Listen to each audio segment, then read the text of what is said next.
justo cómo arrancamos la unidad, esta unidad 2, vemos ahora la parte del contexto político de México. Justo va a ser algo importante porque es el contexto en donde nosotros nos vamos a desenvolver profesionalmente, ¿no? Ya vimos una parte que es lo social, las características de lo social que nosotros nos van a permitir analizar justamente nuestro ámbito profesional y nuestro desenvolvimiento profesional. Ahora, en el caso del contexto político, nosotros nos referimos justamente a aquellos elementos, a distintas instituciones y distintos actores que van a configurar justamente el poder político que se vive en el país y el poder político que finalmente implementa un conjunto de políticas económicas, sociales y demás que nos afectan directamente a nosotros, ¿no? Nosotros vemos, por lo tanto, en esta unidad, o nos damos cuenta en esta unidad, que estos elementos políticos no nos son ajenos, ¿no?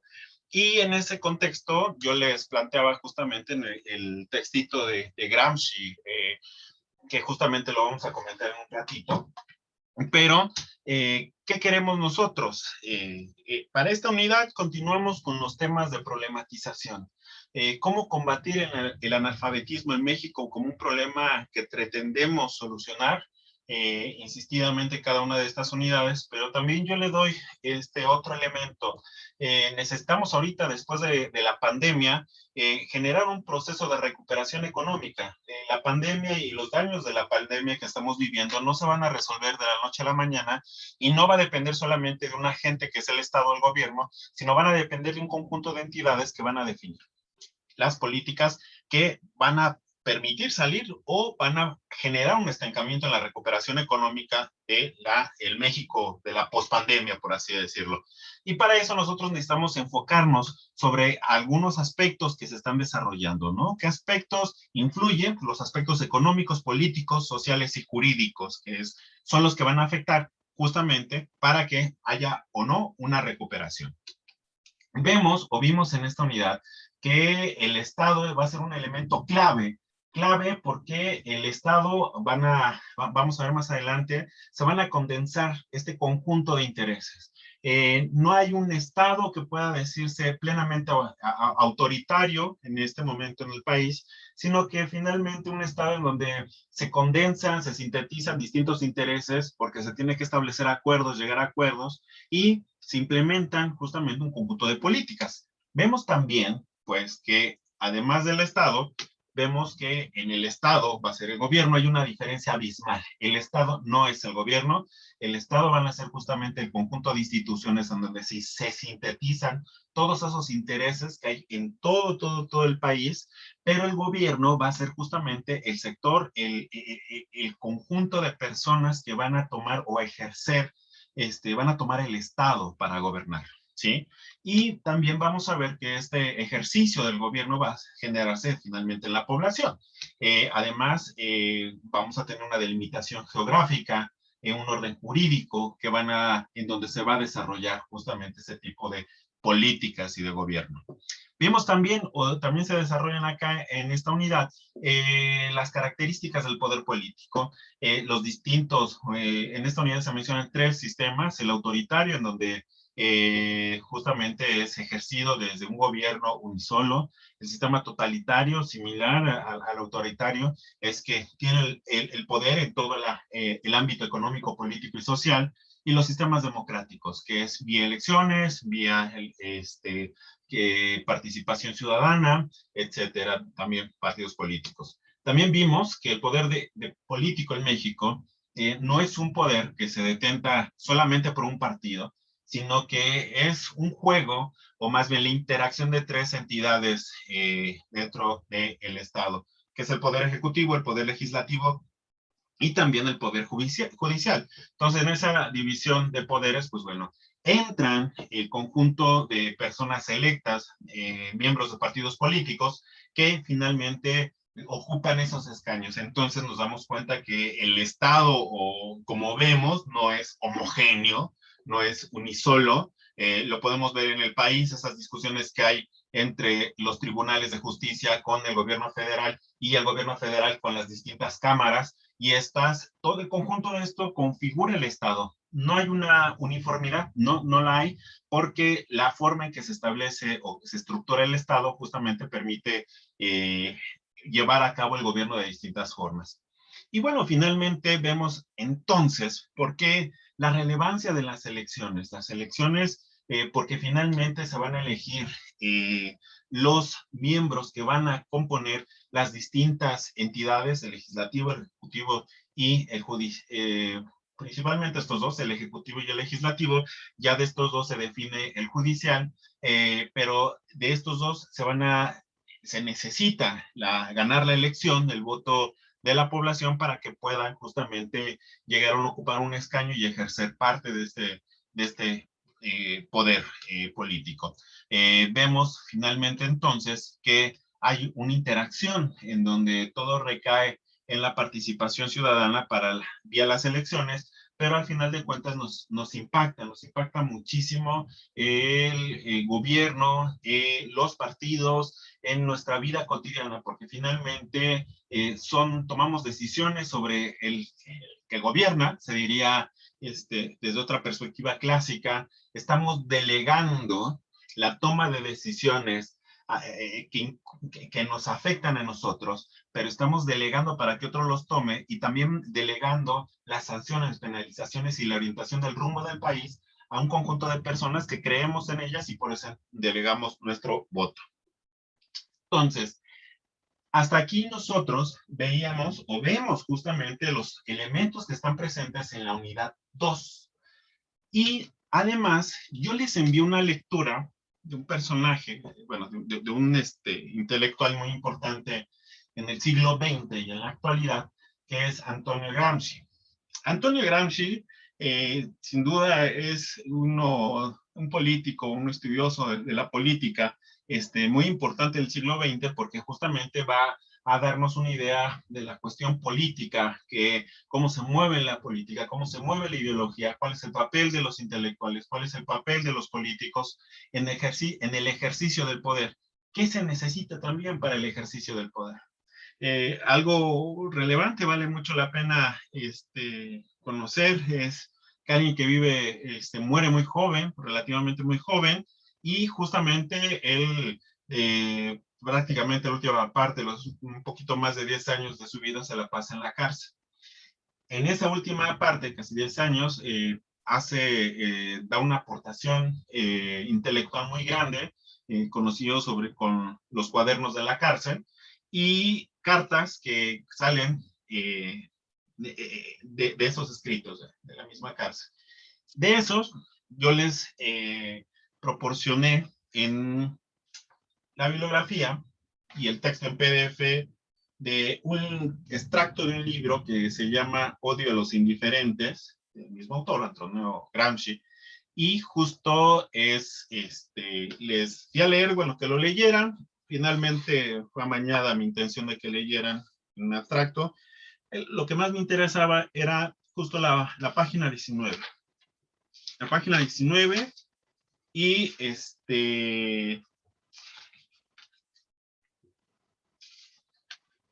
la 19 y a la 21, que es el textito Antes que nada, odio a los indiferentes. ¿Quién de ustedes revisó esta lectura de Gramsci? ¿Qué les pareció?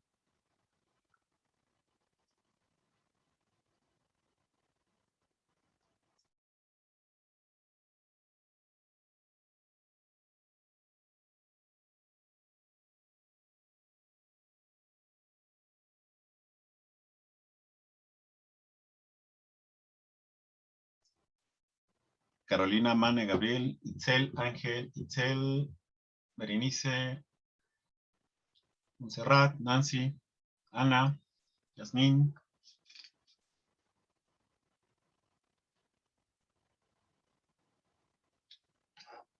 ¿No? Bueno, la idea de revisar estos textos es para profundizar estos elementos.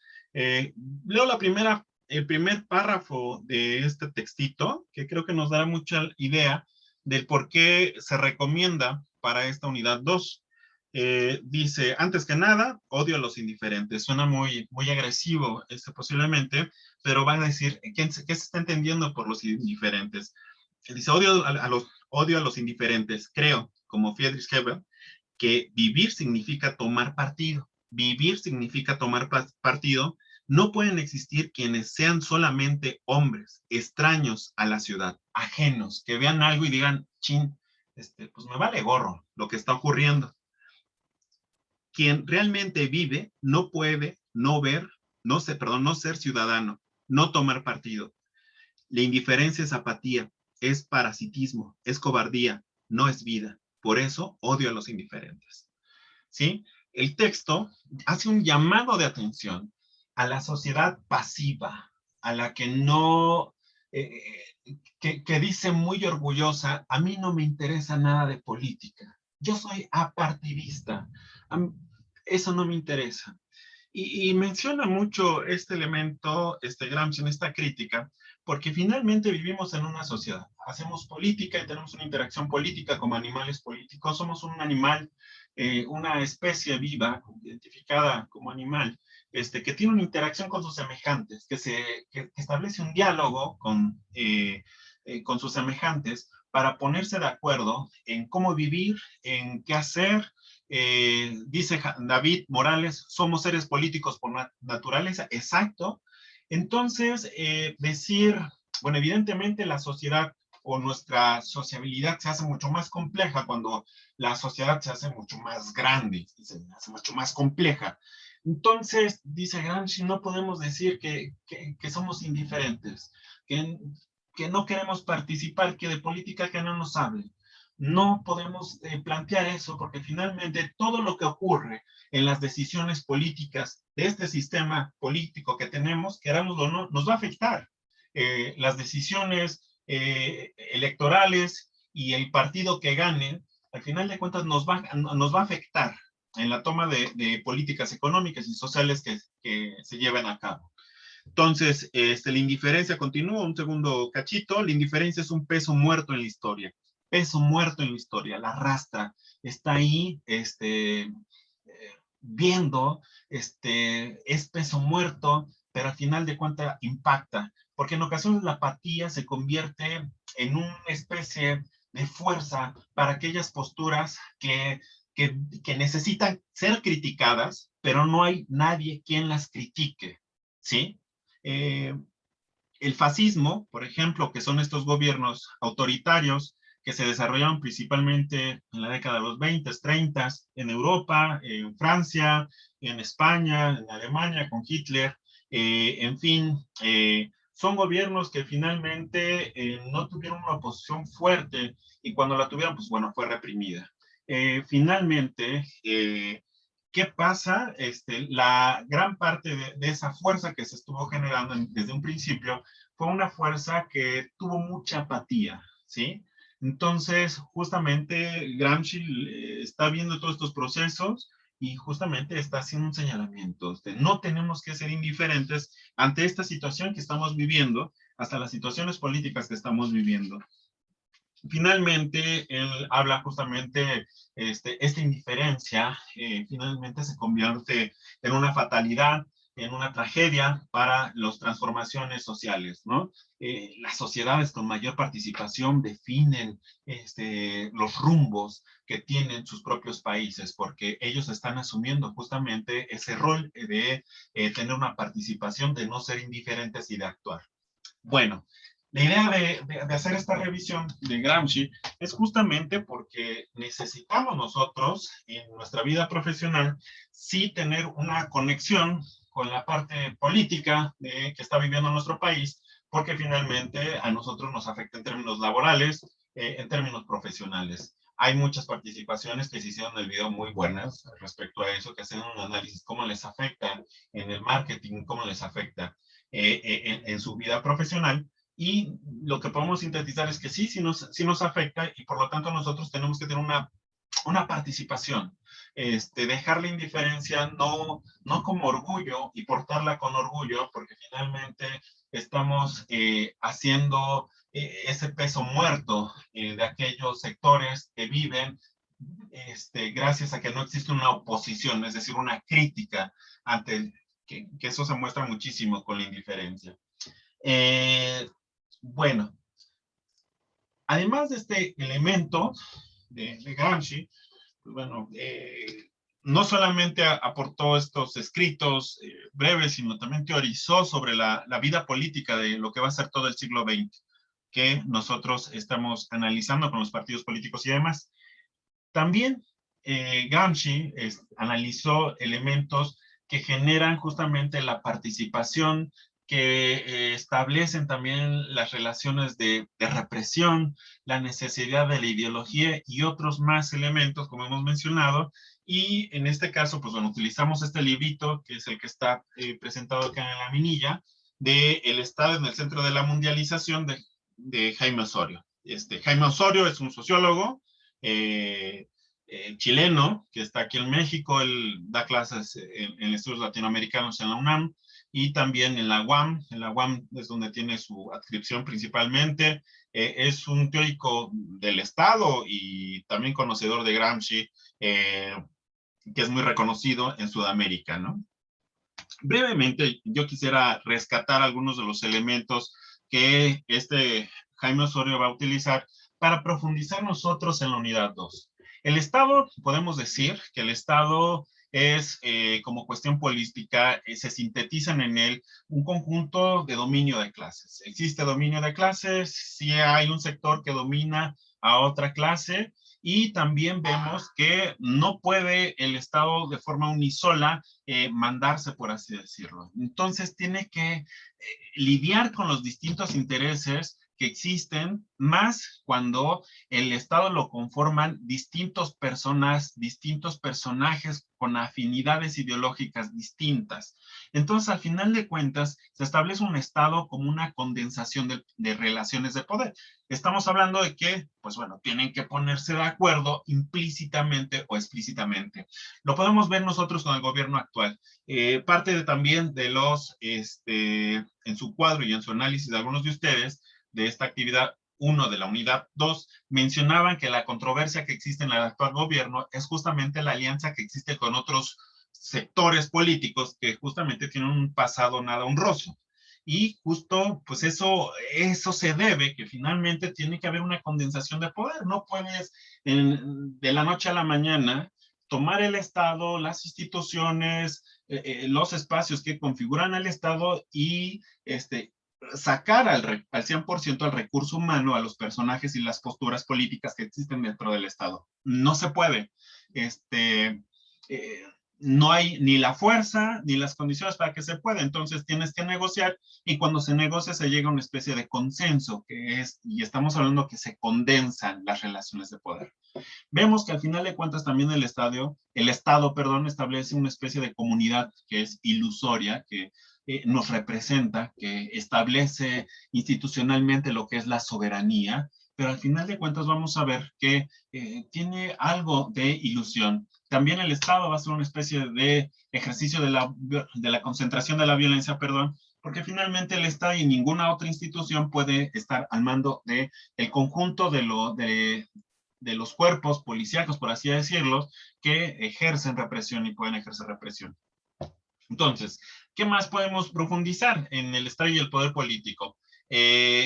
Caso, la única institución que tiene la capacidad de presentarse como intereses de la comunidad va a ser el Estado. El Estado va a expresar y va a condensar justamente estas aspectos culturales, valores compartidos, valores ideológicos. El Estado, por ejemplo, lo podemos ver cuando López Obrador dice, esta es la cuarta T, está tratando de llevar o establecer un elemento ideológico que es la cuarta transformación, en el cual todos, sobre todo los 30 millones y fracción que votaron, se sumen a querer transformar lo que estaba podrido en los gobiernos anteriores.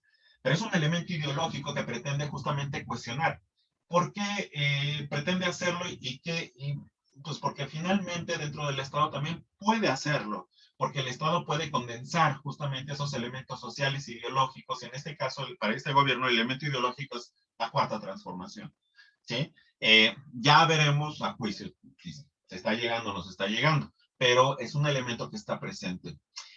Justo también vamos a ver que se van a reproducir elementos en el campo material. Esta cuestión ideológica y esta visión del Estado va también a reproducir elementos materiales, sociales, ideológicos y políticos.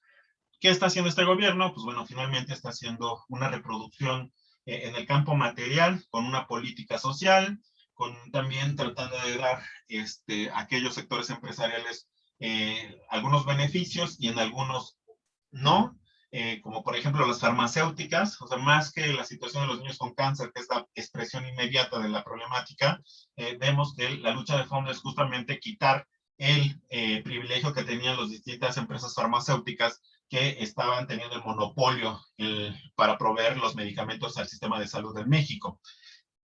Se pretende erradicar eso justamente como una especie de reproducción material, vivir sin corrupción, que es lo que está tratando de hacer este gobierno en los elementos ideológicos, en la parte social, sí tratar de dar una solución a la pobreza, que puede ser muy cuestionable, pero es un elemento que está tratando de reproducir el Estado en este momento. ¿Qué podemos decir entonces? Que los elementos del Estado van a ser este conjunto de instituciones. El Estado también va a tener un conjunto de personal que administra y que elabora. Son personas y por lo tanto estas personas tienen ideologías, tienen pasiones, tienen intereses que finalmente van a configurar el tipo de Estado. No basta, y abro un paréntesis, no basta con que un personaje que puede ser muy bonachón, la persona más honesta del mundo, tome el poder para que todo el Estado funcione bajo esa lógica. No se puede porque finalmente hay distintas personas que pertenecen al Estado, que están dentro del Estado, los funcionarios, la burocracia, los diputados, los gobernadores, los jueces y demás, que pertenecen a distintos enfoques políticos e ideológicos. Por lo tanto, ¿qué pasa? Este personal que elabora va a configurar también el Estado. Por eso nuevamente sigue necesario el debate o la relevancia de las elecciones. ¿Sí? Entonces, ¿qué quiero sintetizar con este segundo punto? Que el personal y los consensos que se establecen con el personal que labora en el Estado al final de cuentas le dan ese perfil del Estado.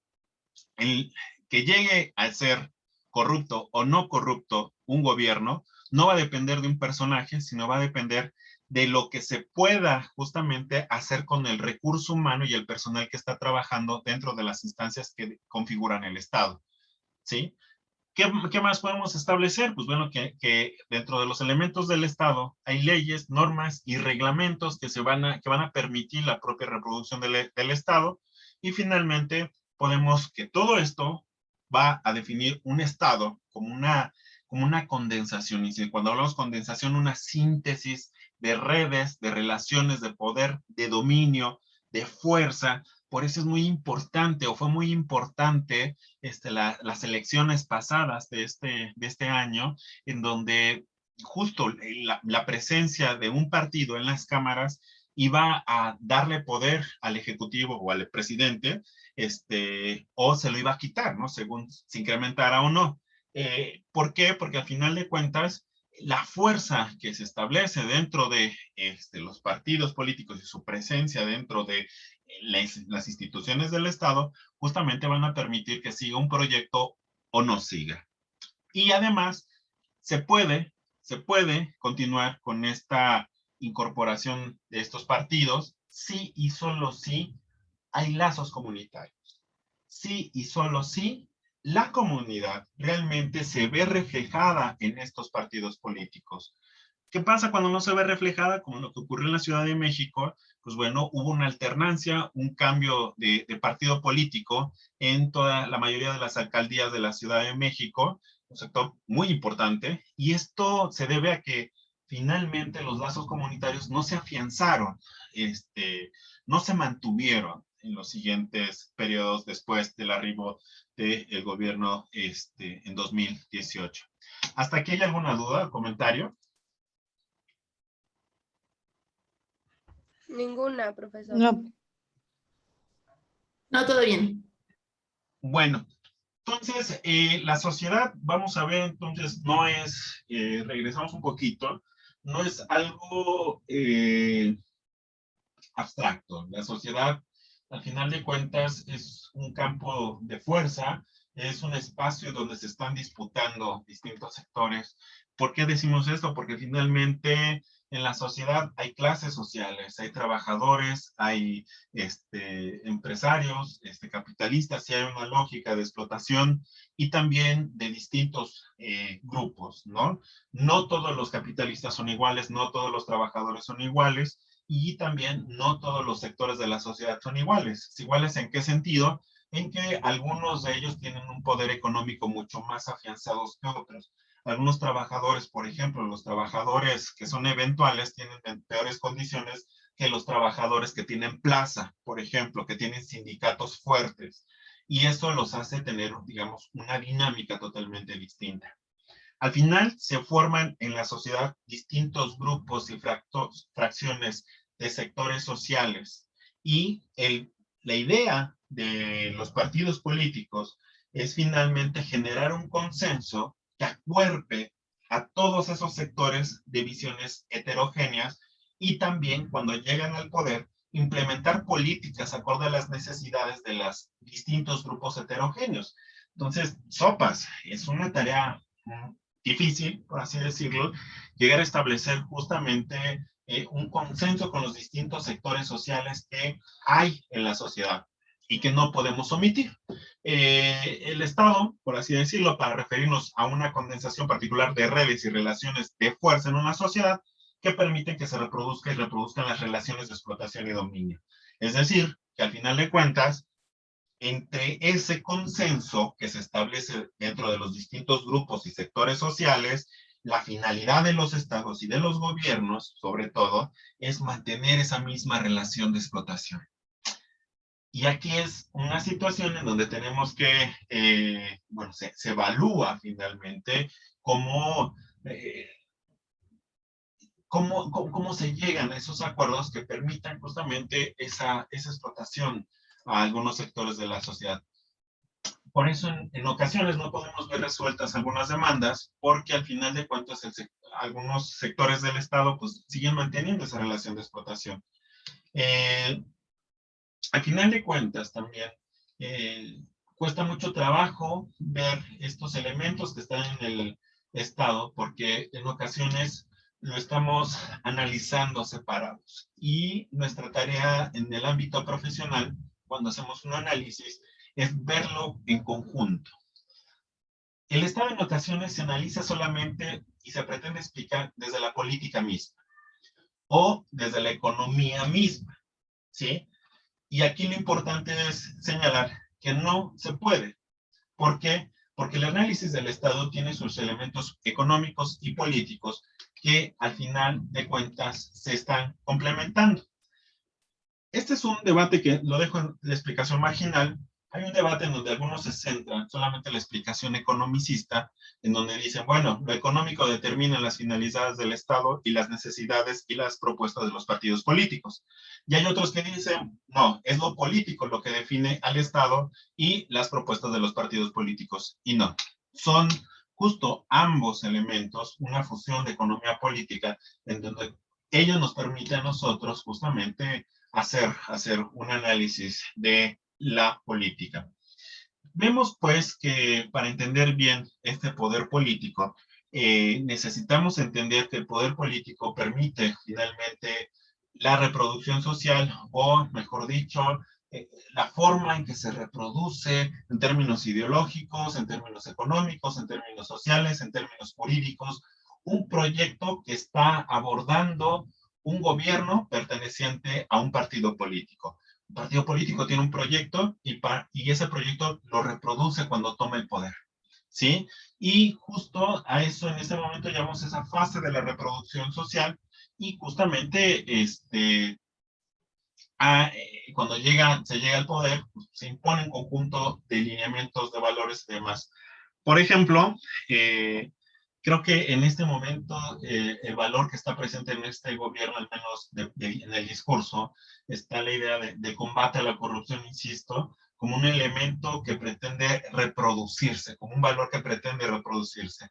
Pero también hubo otros, con Fox me acuerdo que era, pues todos vamos a ser empresarios, era un valor que pretendía fundamentar, que decía todos con ocho, tele y changarro, decía Vicente Fox en el 2000. ¿Qué quiero decir con esto? Es que cada uno de ellos ejerce justamente elementos ideológicos, valores dentro de sus proyectos. Pero al final de cuentas, también se está ejerciendo un poder, hay un ejercicio del poder que no se ve, porque al final de cuentas el Estado se presenta como una entidad neutral, pero no hay una neutralidad. Vemos finalmente que estas relaciones de poder, ¿sí? Están definiendo justamente o se establecen en las relaciones que tenemos en nuestra vida cotidiana. O sea, no es algo que nos es ajeno, ¿no? La relación de poder entre profesor-alumno, policía-ciudadano, hombre-mujer, padres e hijos, al final de cuentas está presente y está reproducida por el Estado, pero es una relación que nosotros como economistas decimos que está subordinada a la relación de poder del sector empresarial o capital hacia el trabajo, que esa es una discusión que en la siguiente unidad vamos a dar más a detalle, pero por lo pronto el poder y el Estado van a reproducir al final de cuentas esos valores. Por ejemplo, ¿por qué eh, el debate del aborto ha sido muy polemizado, fue muy polémico, porque finalmente estaba justamente la reproducción del Estado en gobiernos anteriores que se oponían al aborto y que finalmente promovían esos valores y esos argumentos. Y justo nutría esos valores dentro de los hogares y al final de cuentas, dentro de los hogares, cuando eran las elecciones, apostaba por esos partidos que estaban en contra del aborto. En la medida en que va transformándose el Estado y va cambiando la reproducción de valores, evidentemente se reproducen otros. Y entonces, en el caso del aborto, pues hubo un cambio porque finalmente hay otro proyecto totalmente distinto al que había anteriormente. Eh, ya casi para terminar, en el caso de poder y dominación, es importante analizar que la dominación o el ejercicio del poder no es como el rey o como un cuento en donde vemos al rey que está ordenando y mandándole a todas y a todos cómo debe de funcionar su reino. No, es mucho más complejo. Depende de la fuerza que pueda tener el poder ejecutivo o la clase que está en el poder para poder ejercer la fuerza que tiene. ¿Qué tanta fuerza tiene? Pues bueno, va a depender del grado de fuerza, va a depender qué tanto ocupa incluso la represión y qué tanto no la ocupa. Por ejemplo, vemos que en primer lugar los consensos o los pactos pueden ejercerse de forma democrática en algún momento en donde el partido en el poder de alguna forma tiene la mayoría, como podemos ver en este momento, como también incluso lo pudimos ver en el PRI, en el periodo de mayor fuerza entre hasta los 80s, por así decirlo, los 80s, sí, hasta los 80s, en donde había un consenso sobre las políticas que se implementaban, pero en la medida en que va perdiendo un poquito de fuerza, necesita otros mecanismos, en este caso la coerción, que viene siendo el ejercicio del poder, pero mediante leyes, mediante mecanismos ideológicos que van a obligar a la población a acatar algunos elementos, aunque no quiera, porque puede haber castigos jurídicos, puede haber represalias ideológicas por no acatar por esos proyectos ideológicos y políticos.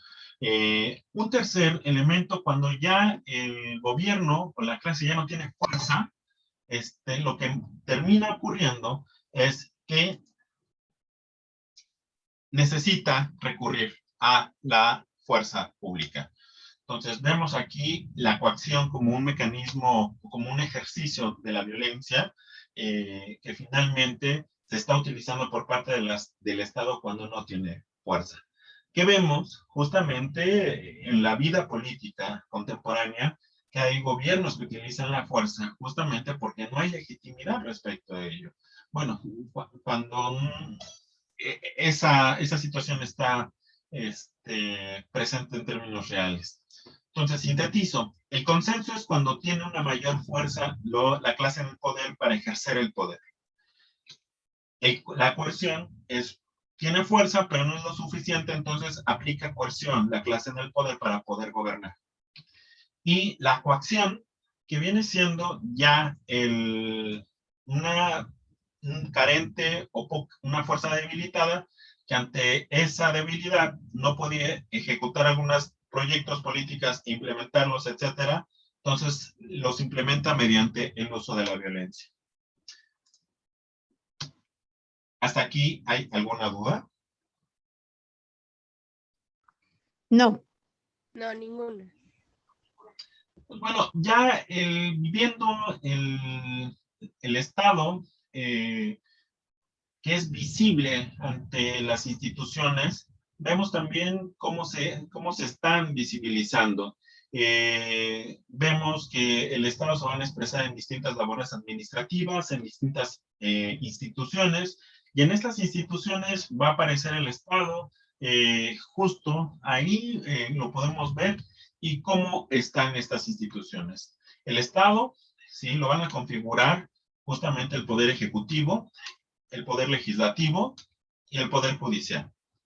En el Poder Ejecutivo sabemos perfectamente que está el presidente y también el grupo que está dentro del presidente. En el Poder Judicial son los jueces de la Suprema Corte, de las distintas cortes que hay en el país, que estos cabe señalar que son propuestos tanto por el Ejecutivo como el Legislativo. A diferencia del Ejecutivo y el Legislativo, el Poder Judicial, los jueces no son electos por voto popular, pero contradictoriamente o paradójicamente tienen en ocasiones mayor peso, como se ha demostrado en estos momentos.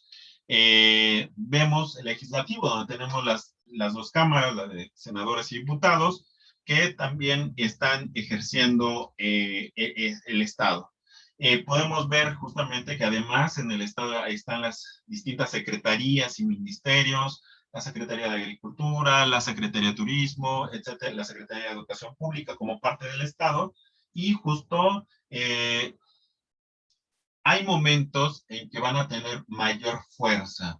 La tensión que puede ocurrir, bueno, recapitulando, no es homogéneo, hay una condensación de poder en esta parte de arriba que se llama Estado, y en ocasiones, como estamos viviendo en este momento, pues bueno, hay muchas tensiones. Por ejemplo, el legislativo, a pesar de que existe una mayoritaria participación de miembros de un partido, y que son afines al Ejecutivo, el Poder Judicial, por ejemplo, se ha encargado en este momento de echar atrás un conjunto de medidas políticas y reformas jurídicas que se han impulsado tanto del Ejecutivo y Legislativo. ¿Por qué tiene fuerza? Porque, bueno, todos los que perdieron la elección ahorita están respaldando al Poder Judicial y a los jueces para que puedan revertir algunas de las políticas que se han implementado, que no pudieron implementarla desde el legislativo porque no ganaron las elecciones.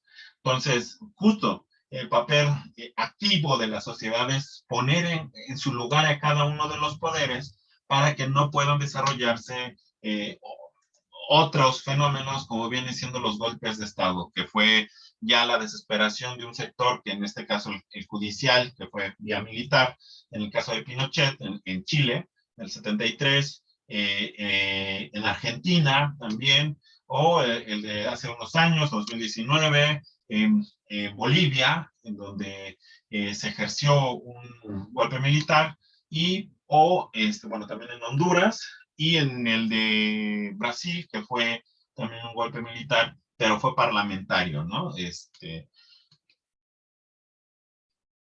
Bueno, yo creo que hasta aquí le paramos. Como ustedes se podrán dar cuenta, es todavía mucho más complejo.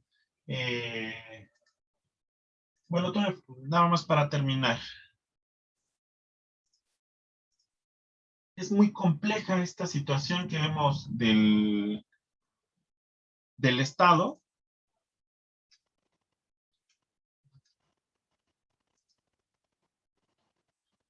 Yo creo que hasta ahí.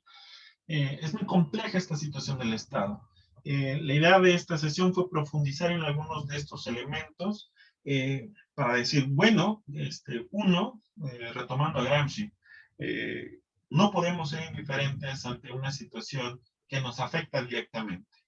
El conjunto de políticas, el conjunto de leyes que se pueden implementar, tenemos que escucharlas, reflexionarlas y ver si son viables o no. Y tenemos que consultarlas directamente desde la fuente. Vivimos en un momento de alta tensión política y donde todo está manoseado por las pretensiones ideológicas que expresan los medios de comunicación. Y ahora tenemos que irnos directamente a la fuente para saber si sí está ocurriendo lo que se dice que está ocurriendo. ¿Algún comentario que se quiera hacer al respecto hasta ahorita? Berenice, Nancy, David, Itzel, Ana, Sara. Sí. Sería interesante ver qué propone, ¿no? También el autor en cuanto a la indiferencia, ¿no? También porque eso de hacer apartidista, de no ser apartidista, bueno, eso de no quedarte de indiferente, bueno, que digo, no, me voy a poner al corriente porque se me hace interesante qué propuesta dará, ¿no? Para las personas que se creen que no dicen que son apartidistas, ¿no? En ese sentido. El conjunto de Estado, el que, bueno, que estábamos viendo, pues, híjoles, sí cabe como profundizar, porque sí, ese es el estado físico y el estado ideológico, ¿no? En ese sentido que yo he leído un autor, en donde plantea que ay, bueno, no me quiero hacer bolitas, ¿no? Porque también las ideas tengo que coordinarlas bien, ¿no? Sino que sea más interesante la propuesta que va a hacer el autor en cuanto a cuál es la solución a lo que somos como ese sentido apartidista. Cuáles son las proposiciones en las cuales es el empuje para que uno pueda partir de dónde y de qué visión y de dónde está parado para que verse en qué posición está y en qué podría colaborar, ¿no? También en cambiar esa visión en cuanto a dejar de ser indiferente.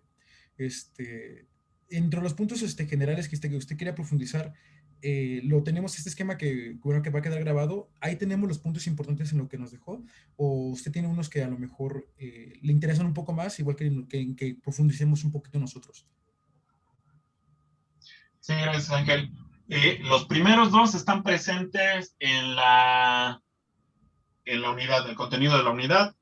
Estos elementos posteriores, que sobre todo son de estudios, también retoman estos elementos que vimos en esta unidad, pero lo que lo que hice fue profundizar más este análisis. ¿Sí? Okay, sí, no disculpe, claro que sí, lo voy a checar también. Sí, no disculpa. Bueno, si no hay más comentarios, alguna duda respecto a... sí, Gabriela. Bueno, yo quería, ¿sí me escucha? Sí. Buenas noches. Bueno, yo Buenas quería hacer noches. un comentario acerca de lo que mencionaban de los apartidistas, porque creo que a final de cuentas nadie podría ser apartidista, ya que es algo que pues, nos afecta de manera directa a todos. Y como lo comentaba en el texto, por ejemplo, mucha gente se pregunta, ¿qué hubiera pasado si yo hubiera participado, si yo hubiera colaborado? Entonces eso me viene como una incógnita, lo hubiera, pero pues al final de cuentas el hubiera no existe. Como ahora que hicieron la consulta ciudadana para enjuiciar a expresidentes, creo que solamente un 8% de la población participó en ella. Entonces ahí es como que, pues, sí tienes que participar para que pues, se pueda llegar a, final de cuentas, a algo, no solamente como que creer que una parte de la población, no, esto a mí eso no me interesa o no me importa, porque al final de cuentas, pues sí nos está afectando. Bueno, eso es como mi punto de vista sobre